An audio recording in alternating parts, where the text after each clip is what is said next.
नमस्कार मंडळी, तुमचं माझ्या ब्लॉगमध्ये स्वागत आहे.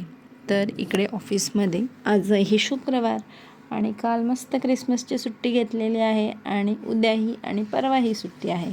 तर त्याच खुशीमध्ये आज त्याच मोटिवेशनमध्ये ऑफिसला गेलेलो आणि मस्त काम करायला सुरुवात केली. तेवढ्यात मला आठवलं, अरे रे, शूटिंग पण करावी लागेल. मला आज माहिती नाही माझं मना का होतं आहे. तर मला मिनी ब्लॉग पण टाकायचा आहे. त्यासाठी मग शूट चालू केला. त्यानंतर नवऱ्याने एकदम दमच दिलेला. 2 लिटर पाणी तर प्यायलाच पाहिजे, पण काय करणार, 1च लिटर पिऊन झालं. पाणी आणायला जायला लक्षातच राहत नसतं. त्याच्यामुळे आज 1च लिटर पिऊन झालं. मग थोडीशी जागा चेंज करून गेली मैत्रिणीच्या बाजूला गेली, गप्पा गोष्टी कराव्या. तेवढ्यात आला ह्या जागेचा मालक, म्हणजे माझा मित्र. तो लागला बडबड करायला, पण मी कसलं त्याचं ऐकते. मी पण भरपूर बडबड केली आणि इकडे मस्तपैकी क्रिसमसचं डेकोरेशन केलं होतं ऑफिसमध्ये. खूप छान होतं. आणि इकडे बघा, माझं काहीतरी वेगळाच पराक्रम चालू झालेला आहे.